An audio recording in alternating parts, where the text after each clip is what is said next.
చంటి పిల్లవాడు భోజనం చేయకపోతే తల్లి ఎత్తుకొని చందమామ రావే జాబిలి రావే అని చెప్పి చందమామ చూపిస్తూ వానికి గోరుముద్దలు పెడుతూ ఉంటుంది. ఇప్పుడు ఆ కాలం పోయింది. వానికి సెల్ ఫోన్ ఇస్తున్నారు, టీవీ ఇస్తున్నారు. వాడు సెల్ ఫోన్ చూసుకుంటూ వాడు ముద్దలు తింటూ ఉన్నాడు. ఎందుకంటే ఆ యొక్క బాలుని యొక్క స్థాయి ఎదగలేదు. అంటే వాని స్థాయి అంతే కాబట్టి వానికి ఆ విధమైనటువంటి ట్రీట్మెంట్ చేశారు. పిల్లవాడు పెద్దవాడయ్యాడు, 10 ఏళ్ళకు వచ్చాడు. అప్పుడు కూడా వాడిని పిలిచి చందమామ రావే జాబిలి రావే అని చెప్పి వానికి గోరుముద్దలు తినిపించలేం కదా. ఎందుకు అంటే వాడు పెద్దవాడయ్యాడు, ఎదిగాడు, జ్ఞానం వచ్చింది, వానికి సమయము సందర్భము బుద్ధి అవన్నీ కూడా ఉన్నాయి. కాబట్టి అర్థం చేసుకొని సమయానికి వచ్చి పెడితే తిని వెళ్తాడు. ఎందుకంటే వాని యొక్క జ్ఞానం యొక్క స్థాయి పెరిగింది కాబట్టి. కానీ ఆధ్యాత్మికంలో కూడా అలాంటి పరిస్థితులే ఉంటాయి. నువ్వు ఎదిగితేనేమో నీ స్థాయికి తగ్గ జ్ఞానం దొరుకుతుంది. నీ స్థాయిని బట్టి అలాంటి గురువుల దగ్గరికి నువ్వు వెళుతావు. నీలో ఆ స్థాయి పెరగలేదు, నీకంత జ్ఞానం లేదు కాబట్టి నువ్వు అలాంటి గురువులను గుర్తించలేవు. వారు నీ పక్కనున్నా, నీ ఊర్లో ఉన్నా, మీ ఇంట్లో ఉన్నా సరే వారి స్థాయిని నువ్వు అందుకోలేవు. ఈరోజు ఆధ్యాత్మికత అంతా కూడా ధర్మము ధార్మికత అంటే అదంతా కూడా ఆ స్థాయిలోనే ఉంది. అంటే చాలా కింది స్థాయిలో ఉంది. మాకు ఏదో ఒకటి అక్కడ పెట్టాలి, పెడితేనే అక్కడ దేవుడు ఉన్నాడని మేము నమ్ముతాము అని అందరూ అనుకుంటున్నారు. అంతటా ఉన్నటువంటి భగవంతునికి ఎంత పెద్ద విగ్రహం చేసి పెడతాం? ఎన్ని విగ్రహాలు చేసి పెడతాం? ఎవరెస్ట్, భగవంతుడు ఎవరెస్ట్ శిఖరాన్ని సృష్టించాడు. దాని పొడవు ఎంత ఉంది? 8 కిలోమీటర్ల ఎత్తు ఉంది. 8,400 చిల్లల మీటర్ల ఎత్తు ఆ యొక్క ఎవరెస్ట్ ఉంది. అంతటి పెద్దటి శిఖరాన్ని భగవంతుడు నిర్మించాడు. మరి ఆ భగవంతునికి ఎంత పెద్ద విగ్రహం పెడితే సరిపోతుంది చెప్పండి? కానీ ఎవరు ఆలోచించట్లేదు. పెద్ద పెద్దవి పెట్టుకుంటూ పోతున్నారు. లక్షల కోట్ల విగ్రహాలు పెడుతున్నారు, చేసుకుంటూ పోతున్నారు. అదే భగవంతుడు అని అంటున్నారు అందరూ కూడా. సర్వాంతర్యామి, సర్వాధారుడు, సర్వశక్తిమంతుడు, అజరుడు, అమరుడు, అభయుడు. భగవంతునికి ఎప్పుడు కూడా చావు పుట్టుక లేనే లేవు. భగవంతునికి రూపము లేదు. ఒక చోట ఉంటాడు, ఇంకొక చోట ఉండడు అనే ప్రశ్నే లేదు. అంతటా ఉంటాడు, అంతటా వ్యాపించి ఉన్నాడు. ఇందుగలడు లేడని సందేహము వలదు, ఎందెందు వెతికినా అందందే గలడు. అంటే నువ్వు ఎందులో చూసుకున్నా, ఎక్కడ చూసుకున్నా కానీ భగవంతుని యొక్క అస్తిత్వం అనేటువంటిది ఈ ప్రపంచములో ప్రతి అణువులో ప్రతి పరమాణువులో కూడా భగవంతుని యొక్క అస్తిత్వం అనేటువంటిది అంతటా వ్యాపించి ఉంది. మన లోపల ఉన్నాడు, మన బయట ఉన్నాడు. మనం ఎక్కడెక్కడైతే తప్పు చేస్తున్నామో, మనం ఎక్కడెక్కడైతే తప్పుడు ఆలోచనలు చేస్తున్నామో అక్కడ కూడా భగవంతుడు చూస్తూనే ఉన్నాడు. అందుకే ఏమన్నాడంటే సహస్ర శీర్ష పురుష సహస్రాక్ష సహస్రపాత్ స భూమి సర్వత స్మృత్వ అత్యతిష్ట దశాంగులం అని చెప్పారు. సహస్ర శీర్ష పురుష అంటే భగవంతుడు ఏమన్నారు అంటే పురుషుడు అని చెప్పారు. నువ్వు కూడా పురుషునివే కదా, మరి భగవంతుని ఎందుకు పురుషుడు అన్నారు అంటే ఈ సమస్త బ్రహ్మాండం అంతా కలిపితే ఆ భగవంతుడు. ఈ యొక్క సమస్త బ్రహ్మాండం అంతా కూడా నివసిస్తూ ఉంటాడట. ఈ బ్రహ్మాండం అంతా నివసించి ఉంటాడు. దీనంతా కూడా ఏమంటామంటే పురము అంటారు. ఈ పురములో అంతటా శయనించి ఉన్నాడు కాబట్టి అతడు పురుషుడు అయ్యాడు. నువ్వు ఈ యొక్క దేహములో జీవుడు ఉన్నాడు కాబట్టి ఇతడు పురుషుడు అయ్యాడు. అతడు ఈ బ్రహ్మాండం అంతటా ఉన్నాడు కాబట్టి అతడు పురుషుడయ్యాడు. కాబట్టి నీ స్థాయి తక్కువ, నువ్వు దేహంలో మాత్రమే ఉంటావు, అందుకే నువ్వు జీవునివి. అందుకే నీలో ఉన్నటువంటి ఆత్మ జీవాత్మ అంటే చిన్నది. ఈ యొక్క బ్రహ్మాండం అంతా ఉంటాడు కాబట్టి అతడు పరమాత్మ అంటే ఆ ఆత్మ మనకంటే కూడా చాలా పెద్దది. అందుకే సహస్ర శీర్ష పురుష అంటే 1000 తలల శిరస్సులు ఎవని యందు ఉన్నాయో అతడే పురుషుడు. ఎవని యందు ఉన్నాయి? మన అందరి శిరస్సులు ఎక్కడున్నాయి? భగవంతునిలో ఉన్నాయి. మనకు కేవలం ఒకటే శిరస్సు ఉంది, అతనిలో కొన్ని లక్షల వేల శిరస్సులు ఉన్నాయి. కొన్ని లక్షల వేల శిరస్సులు కలిసి ఎంత పని చేయగలుగుతాయో అంతటి పనిని ఆ భగవంతుడు చేయగలుగుతాడు. మనం ఇక్కడ ఉన్నాం, హైదరాబాద్లో ఏం జరుగుతుందో మనం చూడగలుగుతామా? చూడలేము. ఎందుకంటే మన దగ్గర లిమిటెడ్ వింటేకాలు ఉన్నాయి. అతను హైదరాబాద్ చూడగలుగుతాడు, అమెరికా చూడగలుగుతాడు, యూరప్ చూడగలుగుతాడు, ఆస్ట్రేలియా చూడగలుగుతాడు. అందుకే సహస్ర శీర్ష పురుష అని చెప్పారు. సహస్రాక్ష సహస్రపాత్ అంటే 1000 కాళ్ళు ఉన్నాయంట. మనం ఇక్కడ ఉన్నాం, హైదరాబాద్కి వెళ్ళాలంటే సమయం పడుతుంది. కానీ భగవంతునికి సహస్రపాత్ అంటే 1000 కాళ్ళు ఉన్నాయి. భగవంతుని 1000 కాళ్ళు ఉన్నటువంటి శక్తిగా ఎందుకు కొలుస్తున్నారు అంటే ఎక్కడ అంటే అక్కడ ఉన్నాడు, ఎప్పుడంటే అక్కడక్కడ ప్రత్యక్షం అవుతాడు. అన్ని సమయాలలో అంతటా అన్ని వేళలా ఎప్పుడు అందరికీ అందుబాటులో ఉంటాడు, అందరినీ గమనిస్తూ ఉంటాడు, అందరినీ చూస్తూ ఉంటాడు. మనలో జరుగుతున్నటువంటి సత్య అసత్య కార్యాలన్నిటికీ సాక్షిగా ఉండి ఆ యొక్క కర్మలకు తగినటువంటి ఫలాలను భగవంతుడు మనందరికీ కూడా నిరంతరము ఇస్తూ ఉంటాడు. కాబట్టి ఈ యొక్క భగవత్ తత్వాన్ని తెలుసుకోలేక అజ్ఞానంతో అవివేకంతో ఏదో విగ్రహాలను నిర్మించుకొని అదే భగవంతుడు అనేటువంటి భ్రమలో మనం అంతా కూడా కొట్టుకొని పోతూ ఉన్నాం. అంతా కూడా భ్రమలో ఉంది. ఇప్పుడు అంతా కూడా ప్రపంచం అంతా కూడా, భారతదేశంలో 140 కోట్ల మంది ఉన్నారు. వీళ్ళంతా కూడా భ్రమలోనే ఉన్నారు.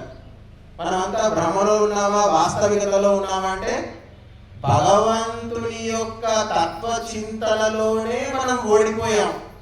ఆ భగవత్ తత్వం ఏంటోనే మనం తెలుసుకోలేకపోతున్నాం. అసలు భగవంతుడు అంటే ఎవరు, ఎవరిని పూజించాలి, ఎవరిని ఆరాధించాలి, ఆ విషయంలోనే మనము తప్పటడుగు వేస్తున్నాం. ఈ ఒక్క విషయంలో తప్పటడుగు వేయడం వల్ల ఈ ప్రపంచంలో జరిగేటువంటి మోసాలన్నీ కూడా చూస్తూ వింటూ కూడా మనం ఏం చేసేటువంటి శక్తిలో లేము. ఈరోజు రాజకీయ నాయకులు మోసం చేస్తున్నారు, అధికారులు మోసం చేస్తున్నారు అని అందరూ అంటున్నారు, చెబుతున్నారు. కానీ మనం వాళ్ళని ఏం చేయగలుగుతున్నాం? లక్షల కోట్ల రూపాయల ఫీజులు దన్నుకుంటున్నారు టీచర్లు, స్కూళ్ళు. ఇలా మనం ఏం చేయగలుగుతున్నాం? హాస్పిటల్ లక్షల కోట్ల రూపాయలు తినేస్తున్నారు, ఏమైనా చేయగలుగుతున్నారా? ఎందుకు అంటే ఏది సత్యము, ఏది అసత్యము, ఏది జ్ఞానము, ఏది అజ్ఞానము అనేటువంటి విషయంలో మనకి ఇప్పటికి కూడా పూర్తి జ్ఞానం అనేటువంటిది ఎవరికి కూడా కలగలేదు. ఎవడైతే భ్రమలో ఉంటాడో వాణ్ణి దోచుకోవడము అత్యంత సులభము. కాబట్టి భ్రమలో ఉన్నటువంటి వ్యక్తికి భ్రమ కలిగించేటువంటి విషయాలు చెప్తేనే వాడు ఉంటాడంట. ఇక్కడ భ్రమ కలిగించే విషయాలు ఏం చెప్పారండి? మీ యొక్క భ్రమను తొలగించే విషయాలే చెప్తాం, అందుకే ఎవరు రావట్లేదు. భ్రమ కలిగించే విషయాలు చెప్పడం, లేనిపోని ఆశలు చూపెట్టడం, లేనిపోని మాయలు మంత్రాలు వేయడం, మోసం చేయడం, మాయ మాటలు చెప్పడం, ఇలాంటివి చెప్పిన వాళ్ళందరి దగ్గర కూడా జనాలు వెళ్తూ ఉన్నారు. మీరు కూడా చెప్పొచ్చు కదా స్వామీజీ అని అందరూ అంటూ ఉన్నారు. నాకు చెప్పొచ్చు, చెప్పడం వల్ల డబ్బులు వస్తాయి, ఆస్తులు పెరుగుతాయి. కానీ మాలో ఉన్నటువంటి ఆత్మజ్ఞానం అనేటువంటిది తుడిచిపెట్టుకొని పోతున్నాను. డబ్బులు వస్తాయి, ఆశ్రమాలు పెరుగుతాయి, లక్షల కోట్ల రూపాయలు వస్తాయి, చాలా మందికి వస్తూ ఉన్నాయి. కానీ వచ్చే జన్మ వానికి సద్గతులు ఉండవు, వానికి మిగిలేది ఆస్తులు, సొమ్ములు, ఐశ్వర్యాలే. కాబట్టి ఎవడైతే భగవంతుని యొక్క భక్తి కోరుకుంటాడో, భగవంతుని యొక్క విశ్వాసాలు పొందాలనుకుంటాడో, భగవంతుని యొక్క అనుగ్రహాన్ని పొందాలనుకుంటాడో, అలాంటి గురువులు ఎవడు వచ్చినా రాకుండా, ఎవడు విన్నా వినకున్నా, ఎవడు అర్థం చేసుకున్నా అర్థం చేసుకోకున్నా నిందంతు నీతి నిపుణ యదివాస్తివంతు అద్యైవ వా మరణం యుగ యుగాంతరేవా న్యాయపథం న ప్రవిచరంతి ధీరాః అంట. అంటే అందరూ నిందించినా సరే, అందరూ పొగిడినా సరే, వాడు తన న్యాయ మార్గాన్ని ఎప్పుడు కూడా వదిలిపెట్టాడు. డబ్బుతో పని లేదు ధార్మికుడికి. ఒక సజీవమైనటువంటి ధార్మికునికి, సన్యాసికి ధర్మాన్ని లెక్క పెట్టుకుంటూ వాడు పనులు చేయడంట. పేరు ప్రతిష్టలు, ఈ పనులు చేస్తే పేరు ప్రతిష్టలు వస్తాయేమో, ఈ పనులు చేస్తే ఆశ్రమానికి చాలా లక్షల మంది వస్తారు, మనకు చాలా డబ్బు వస్తుంది, చాలా పేరు ప్రతిష్టలు వస్తాయి, ఇలా అనుకొని ఒక సత్యవంతుడైనటువంటి సన్యాసి ఇలాంటి పనులు చేయకూడదు, చేయొద్దంట. అసలు కీర్తే కోరుకోవద్దని చెప్పారు. నేను మొట్టమొదటి మా గురుగారి దగ్గరికి వచ్చినప్పుడు ఎప్పుడు కూడా నువ్వు ప్రతిష్ట కోరుకోవద్దు అని చెప్పారు. ప్రతిష్ట గురించి ఆలోచించద్దు, నేను అందరూ గౌరవించాలని ఎప్పుడు కోరుకోవద్దు, ప్రతిష్టను పంది బురదలాగా నువ్వు భావించాలి అని చెప్పారు. వాళ్ళు రావాలి, నీకు సన్మానం చేయాలి, అందరూ వచ్చి నీకు మొక్కాలి అని ఎప్పుడు నువ్వు ఆశపడకూడదు. మొక్కే వాళ్ళు మొక్తారు, మొక్కని వాళ్ళు మొక్కరు, ఇచ్చే వాళ్ళు ఇస్తారు, ఇవ్వని వాళ్ళు ఇవ్వరు. కానీ ఎప్పుడు కూడా నువ్వు మానము, సన్మానము, దీని గురించి ఎప్పుడు కూడా నువ్వు చింతన చేయొద్దు, దాని గురించి మనం ఆలోచించదు, దాని గురించి మనం ఎప్పుడు కూడా ప్రయత్నం చేయకూడదు అని చెప్పారు. ఇక్కడ కార్యక్రమం జరిగినప్పుడు మొట్టమొదటిసారిగా దీనికి దాతలందరూ డబ్బులు ఇచ్చినప్పుడు పెద్ద ఆ రోజు అందరూ వచ్చారు, ఇదంతా నిండిపోయింది, 33 గుండాలు పెట్టారు. అయితే గురువు గారు మేము వచ్చాం. మొట్టమొదట వచ్చి కూర్చొని గురువుగారు మొట్టమొదట చెప్పిన మాట ఒకటే, నాకు ఏమి సన్మానాలు చేయొద్దు, ఇక్కడ మీరు సాగిలపడకూడదు, దండలు తీసుకురావద్దు, ఏమీ చేయొద్దు, ఇదే విషయం చెప్పారు మొట్టమొదటిగా. మరి ఇంతమంది వచ్చారు, గొప్ప సన్మానాలు తీసుకోవచ్చు కదా, అవకాశం ఉంది కదా అని చెప్పి వారిని భావించలేదు. కాబట్టి ఒక సన్యాసి అయినటువంటి వ్యక్తి తనకు అవమానం జరిగినా, సన్మానం జరిగినా ఎల్లవేళలా ఎప్పుడు జనానికి ఏది హితమో, ధర్మానికి ఏది అవసరమో అదే చెబుతూ ఉంటారంట.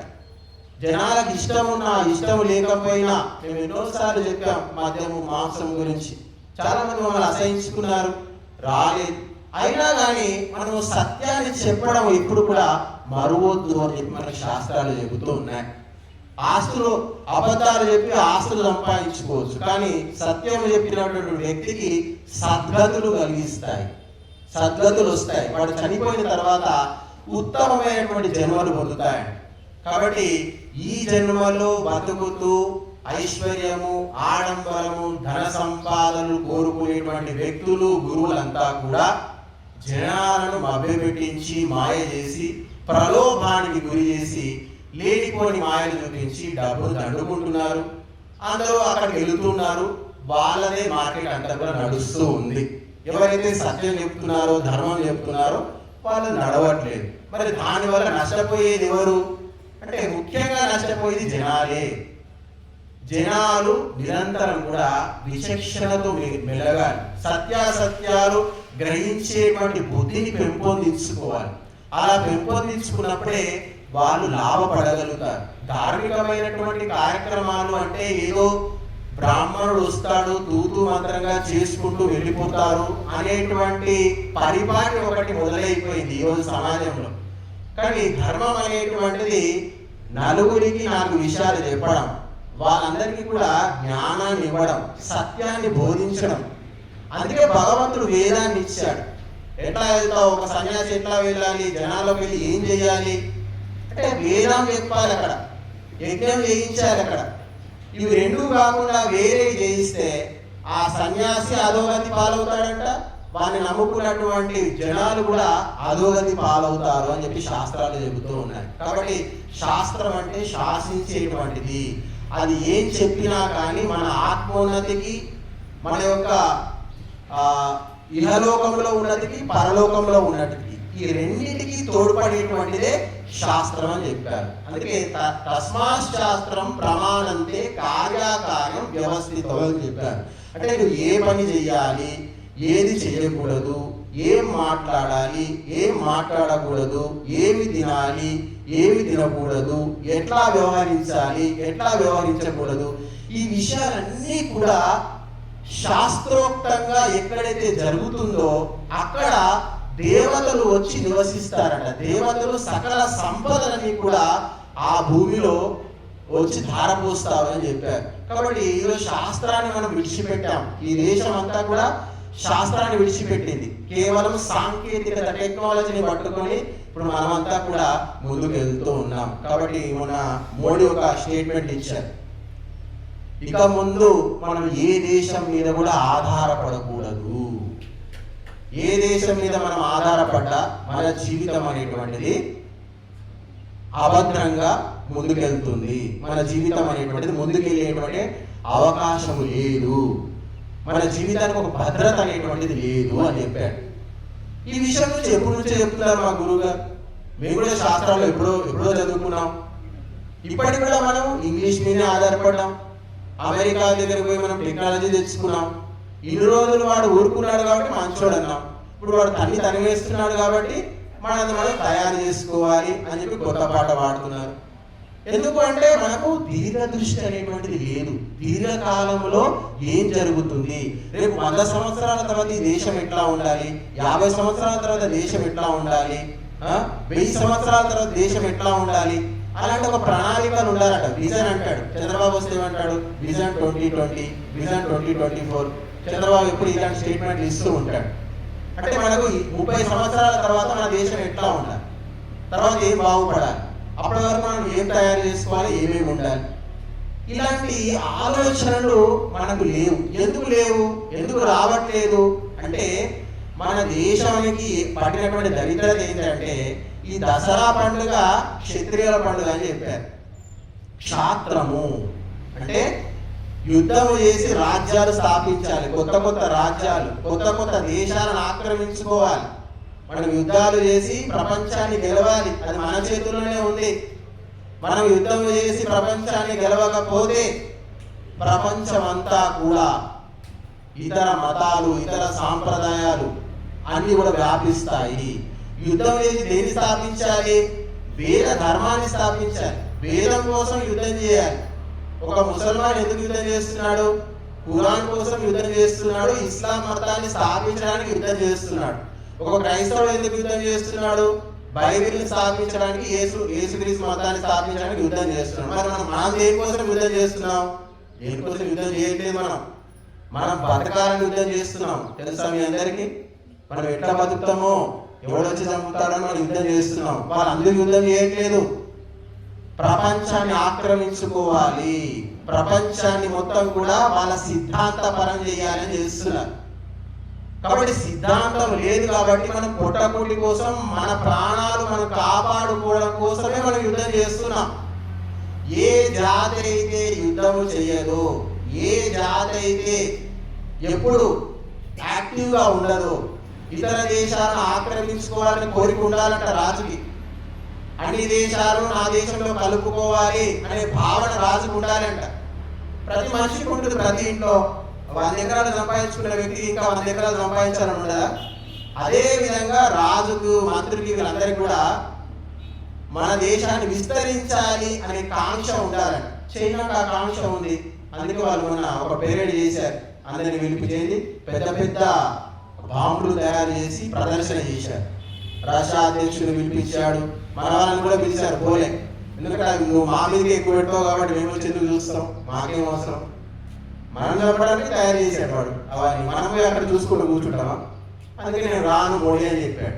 ఇంకా వాడు పుతిన్ గాడు పోయాడు, ఇంకా కొందరు వెళ్ళిపోయారు, పోయి అక్కడ చూసుకుంటూ కూర్చున్నారు. మరి ఎందుకు తయారు చేశాడు వాడంతా అంటే తన దేశం మీద తనకే ఆధిపత్యం ఉండాలి. అమెరికా వాడు చెప్తే వినడము, రష్యా వాడు చెప్తే వినడము, ఇంకా ఎవడు చెప్తే వినడము, వాడు చెప్పింది వినుకుంటూ జీవితాన్ని గడపడం వాడికి ఇష్టం లేక పెద్ద పెద్ద మారణాయుధాలు ప్రపంచంలో ఏ దేశాన్నైనా, ఈ భూమండలంలో ఉన్నటువంటి సమస్త ప్రాంతాన్ని ఎక్కడైనా భస్మం చేసేటువంటి ఆయుధాలను చైనా వాడు తయారు చేశారు. 20,000 కిలోమీటర్ల దూరం వెళ్ళి ఎక్కడ చెప్తే అక్కడ బాంబులు విసిరేటువంటి ఆ యొక్క మిసైల్స్ ఈరోజు చైనా వాడు తయారు చేసుకున్నాడు. మనం 10,000 కిలోమీటర్లు పోయే మిసైల్స్ మనం తయారు చేసుకొని పెట్టుకున్నాం. ఎందుకంటే మనకు చైనా వాడు శత్రువు కాబట్టి అంతవరకే తయారు చేసుకున్నాం. మనకు ఎంతవరకు అవసరం ఉంటే అంతే చేసుకుంటాం మనం ఎప్పుడైనా సరే. ప్రపంచాన్ని జయించాలనే కాంక్ష మనకు లేదు. మనం ఎప్పుడు పాకిస్తాన్లో యుద్ధం చేస్తాం. అమెరికా వాడు అటు పాకిస్తాన్లో చేస్తాడు, అటు ఆఫ్ఘనిస్తాన్లో చేస్తాడు, అటు రష్యాతో చేస్తాడు, అటు యుక్రెయిన్లో చేస్తాడు, అటు ఇజ్రాయెల్లో చేస్తాడు. అమెరికా సైన్యానికి ప్రపంచంలో ఏ దేశంతోనైనా యుద్ధము చేసేటువంటి సామర్థ్యము, శక్తి ఉన్నట. వాళ్ళు ఇంట్లో కాదు యుద్ధం చేసేది, ప్రపంచం బయట ఆఫ్ఘనిస్తాను, సౌదీ ఇక్కడ అంతా పోయి యుద్ధాలు చేసి వాళ్ళ మీద ఆధిపత్యం చలాయిస్తూ ఉంటారు. మనకి పాకిస్తాన్ మీద ఆధిపత్యం చలాయించడానికే సరిపోవట్లేదు, విమానాలు లేవు అక్కడ, కొనుక్కొని తెచ్చుకోవాలి, అక్కడ పోయి బాంబులు వేయాల్సినటువంటి పరిస్థితి దాపురించింది. కాబట్టి ఈ దేశంలో క్షత్రియునికి ఎప్పటి వరకైతే ప్రపంచాన్ని జయించాలి అనే కాంక్ష ఉండేదో అప్పటి వరకు మన దేశం అనేటువంటిది ఇరాన్, ఇరాక్ వరకు విస్తరించింది. ఎప్పుడైతే మనలో ఆ విస్తరణ కాంక్ష పోయిందో ఆ ఇరాను పోయింది, ఇరాకు పోయింది, ఆఫ్ఘనిస్తాన్ పోయింది, పాకిస్తాన్ పోయింది, బంగ్లాదేశ్ పోయింది, టిబెట్ పోయింది, బర్మా పోయింది, బంగ్లాదేశ్ కూడా పోయింది. ఇన్ని దేశాలు అన్నీ కూడా మన చేతుల నుంచి వెళ్ళిపోయాయి. ఇప్పుడు మన చుట్టూ అంతా కూడా ఇవన్నీ కూడా చైనాకు దాసోహం అంటూ మనకు శత్రువులాగా తయారు కావడం జరిగింది. కాబట్టి మనలో ఈ యొక్క ఆధ్యాత్మిక క్షేత్రంలోనే మనం ఓడిపోయాం. భగవతత్వాన్ని కనుక సరిగ్గా అర్థం చేసుకుంటే మన దేశంలో ఉన్నటువంటి ప్రజలంతా కూడా వీళ్ళంతా కూడా ప్రపంచాన్ని జయించేటువంటి శక్తి సామర్థ్యాలు ఉన్నాయి. ప్రపంచంలో మన సంతానానికి ఉన్నంత శక్తి ఎవరికి లేదు, మన సంతానానికి ఉన్నంత బుద్ధి ఎవరికి లేదు, మన సంతానానికి ఉన్నంత కమిట్మెంట్ ఎవరికి లేదండి. మన సంతానాన్ని నమ్ముతారు ఇతర దేశంలో, ఆస్ట్రేలియా ఉండి, అమెరికా ఉండి భారతీయులు నమ్ముతారు. ఎందుకంటే నోరు మూసుకొని చెప్పినట్టు పని చేసి వాడికి ఏం ద్రోహం చేయకుండా ఉంటాడంట. అందుకే వాళ్ళు పెట్టుకుంటారంట. ఇతర దేశాల వాళ్ళు ఉంటే వాడు ఏదో ఒకటి చేసి గ్యాంబ్లింగ్ చేసి లాస్ చేయడము అలాంటి పనులన్నీ చేస్తూ ఉంటారు. కాబట్టి ఎందుకంటే మన సంతానం అంతా కూడా కమిట్మెంట్తో పుట్టిన సంతానం, ఇదంతా కూడా అడ్డగోలుగా పుట్టిన సంతానం కాదు. మన సంతానం అంతా కూడా ఒకటి శాస్త్రోక్తంగా పెళ్లి చేసుకొని శాస్త్రోక్తంగా పుట్టినటువంటి సంతానం ఇదంతా కూడా. మరి ఈ సంతానం ప్రపంచాన్ని ఎందుకు జయించలేకపోతుంది అంటే గురువులు సరిగ్గా లేక, గురువులు చెప్పేవారు లేక. ఏ గురువులు బోధిస్తున్నారు ప్రపంచాన్ని జయించండి, ప్రపంచాన్ని ఆక్రమించండి, ఎక్కడ చెప్పట్లేదు. నాకేమి ఇస్తావు, నా పుట్టకేమి ఇస్తావు, ఎంత లక్ష్యం ఇస్తావు, పైనంతా కూడా ఇదే తంతు జరిగిపోతూ ఉంది. మేము నర్సారెడ్డి గారు ఒకటి పుస్తకం ప్రింట్ చేస్తున్నాం అని చెప్పి ఇప్పుడు రేపు వస్తున్నది, వారం రోజులకు వస్తుందేమో తెలియదు. అయితే ఇప్పుడు పుస్తకం ప్రింట్ చేస్తారని చెప్పి ప్రింటర్కి వెళ్తే అక్కడంతా మొత్తం యూత్ రావడం. గణేష్ మండలం నుంచి మేము వెళ్తున్నాం, దాన్ని ఫార్మాట్లు చూడటము, ఇవి చూడటం, అది చూడడం, అప్పటి నుంచి వెళ్తున్నాం. 4-5 వస్తారు, మా ఇది చెయ్యి, అది చెయ్యి, ఇట్లా చెయ్యి, విగ్రహం అట్లా పెట్టు, ఇట్లా పెట్టు, ఇవే మాటలు ఉంటాయి. మొత్తం మేము ఇంత చేస్తున్నాము, అంత చేస్తున్నాము, ఇది అది ఇది ఉంటాయి. మొత్తం యూత్ మొత్తం అంతా కూడా లక్షల కోట్ల రూపాయలు ఖర్చు పెట్టి ఈ యొక్క డిజైన్లు చేయడము, డిజైన్లు పెట్టడము, ఇది పెట్టడము, డిజైన్లు పెట్టడము. మన యూత్ అంతా ఇక్కడ ఒక యూత్ కనపడదు చూడండి, మొత్తం అందులోనే వాళ్ళంతా నిమగ్నం అయిపోయారు. మరి వాళ్ళకి ఏమైనా సంస్కారం వస్తుందా? ఎవరికైనా కానీ యువకులకు మీరు గమనించాలి, ఒక పని చేసినప్పుడు మనిషిలో ఒక సంస్కారం వస్తుందంట. రోజు పొలం తీసుకెళ్లే వ్యక్తి ఇలాంటి అబ్బాయి తీసుకెళ్ళాడు అనుకోండి, వాడి పొలంలో ఇత్తనాలు ఎట్లా వేయాలి, పశువులను ఎట్లా పెంచాలి, మొలకలు ఎట్లా వస్తాయి, ఎప్పుడు నీరు పెట్టాలి, ఎప్పుడు కలుపు తీయాలి అనే విషయాలన్నీ కూడా అవగాహనకు వస్తాయి. అవునా రావా? ఒక పని తీసుకెళ్ళాడు అనుకోండి, తాపి పనికి తీసుకెళ్ళాడు, ఇటుక ఎట్లా పెట్టాలి, సిమెంట్ ఎట్లా పెట్టాలి అని తెలుస్తుంది. ఇన్నేళ్ల నుంచి ఇన్ని నవరాత్రులు పోయినాయి, ఇన్ని వినాయక చతుర్థులు పోయినాయి, వీళ్ళకి ఏమొచ్చింది చెప్పండి. మీరు ప్రశ్నించుకోండి మీ మనసులో, వాళ్ళు ఏం సంస్కారం నేర్చుకున్నారు, ఏమి నేర్చుకున్నారు చెప్పండి, వాళ్ళు ఏ మార్పు వచ్చింది. సరే, ఇన్ని పనులు చేయడం వల్ల వాళ్ళ జీవితానికి ఏమైనా ఉపయోగపడిందా, అది వాళ్ళ జీవితానికి ఏమైనా అక్కడికి వస్తుందా, అది మీరు ఆలోచించుకోవాలి. అది అక్కడికి రాకనే మనం ఇంగ్లీష్ నేర్చుకొని మనం అమెరికాకు పోతున్నాం. అవి అక్కడికి వచ్చుకుంటే అమెరికాకి మనం ఎందుకు పోతాం అంటే మనం అన్ని కూడా అక్కడికి రాని వ్యర్థమైనటువంటి పనులన్నీ చేసుకుంటూ ఆఖరికి ఇంగ్లీష్ మీద ఆధారపడుతున్నాము. మనం విద్య కోసం ఇంగ్లీష్ వాళ్ళ మీదే, వైద్యం కోసం ఇంగ్లీష్ వాళ్ళ మీదే, రక్షణ పరికరాలు చేసుకోవడానికి ఇంగ్లీష్ వాళ్ళ. మరి నీ దగ్గర ఏమైంది? మరి అంటే నీ దగ్గర ఏ తెలివి లేదు, నువ్వు ఒక మూర్ఖునివి, మూఢునివి. అలాంటి స్థాయి మనకు వచ్చేసి ఎందుకు వచ్చింది అంటే ఒకే ఒక భగవత్ తత్వాన్ని తెలుసుకోకపోవడం వల్ల నీకు వాస్తవాలు అర్థం కాక నువ్వు ఏం చేస్తున్నావో, ఏం చెయ్యాలో, ఏది నీకు హితమో, ఏది నీకు అహితమో అనేటువంటి తెలుసుకునే స్థాయి నీకు లేదు. ఏ గురువు నీకు మంచి చెప్తున్నాడు, ఎవరు నేను సన్మార్గంలో నడిపిస్తున్నారు, ఏ గురువులు మిమ్మల్ని దోచుకుంటున్నారు అనే కనీస అవగాహన లేదు ఎవరికి కూడా. ఆడవాళ్ళకు చాలా మంది ఆడవాళ్ళు దొంగ గురువుల చేతిలో చాలా మంది ఆడవాళ్ళు మోసపోతున్నారు. ఎక్కువ వాళ్ళ ఒంటి మీద సొమ్ములను తీసుకోవడం, ఇంకా వాళ్ళకి అఘాయిత్యాలు చేసి మరీ వదిలిపెడుతున్నారు. రోజు మీరు చూడండి, మరి ఆడవాళ్ళు ఎందుకంటే పోతున్నారంటే పాపం తెలియక అమాయకత్వం, ఏమి చెప్పేవాళ్ళు లేక. చిన్నప్పటి నుంచి గురువులు ఏం చెప్పారంటే నోరు మూసుకొని దండం పెట్టుకో, అంతకు మించి ఏం లేదు. భగవంతుడు అంటే ఇంతకు మించి నీకు ఇచ్చే జ్ఞానం ఏమీ లేదు, ఇదే జ్ఞానం. ఎవరికైనా కానీ భగవంతుడు అంటే ఏంటంటే గుడిపోయి దండం పెట్టుకోడు అంతే. అంతకు మించి భగవతత్వం అంటే ఏంటో అడగండి ఎవరైనా. ఎవరు చెప్పే స్థాయిలో లేదు, నేర్చుకునే స్థాయిలో లేదు. ఎందుకంటే అది చాలా సులభంగా ఉంది. కాబట్టి మీరంతా కూడా నిరంతరం ఈ యొక్క ఆశ్రమం అనేటువంటిది అజ్ఞానం మీద ఆధారపడి నడిచేటువంటి ఆశ్రమం కాదు.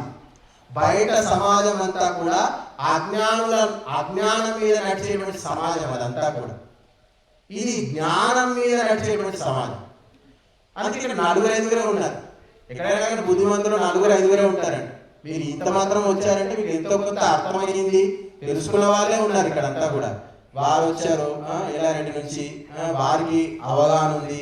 ఇక్కడ మీరు ఎన్నో సత్సంగాలు చేశారు, ఎన్నో చేశారు. వీళ్ళు కూడా వచ్చిన వ్యక్తులే వీళ్ళంతా కూడా. కాబట్టి ఎంతో కొంత తెలుసుకొని అవగాహన ఉన్నటువంటి వ్యక్తులే మన దగ్గరికి రాగలుగుతారు. అలాంటి వ్యక్తులే ఇక్కడ కూర్చోగలుగుతారు, తెలుసుకోగలుగుతారు. కాబట్టి ఆధ్యాత్మికత అనేటువంటిది జ్ఞానాన్ని పెంచుకోవడానికి ఉపయోగపడేటువంటి సాధన. మూర్ఖులను చేసి, మూఢులను చేసి మిమ్మల్ని వాడుకోవడానికి భగవంతుడు ఇచ్చినటువంటి అస్త్రం కాదు. కానీ దాన్ని ఆ విధమైనటువంటి అస్త్రం లాగా ఇప్పుడు సమాజంలో ఉన్నటువంటి స్వార్థపరులైనటువంటి విద్వాంసులు చేసి పెట్టారు. కాబట్టి ఈ సత్యాన్ని మీరు గ్రహించుకొని ధర్మాధర్మ సూక్ష్మాల గురించి కూడా ఆలోచించే ప్రయత్నం చేయాలి జీవితంలో. మన భార్య గురించి, భర్త గురించి, పిల్లల గురించి, ఆస్తుల గురించి, వీటి గురించి మనం బోర్డు ఆలోచిస్తాం, బోర్డు చింతన చేస్తూ ఉంటాం నిరంతరం కూడా.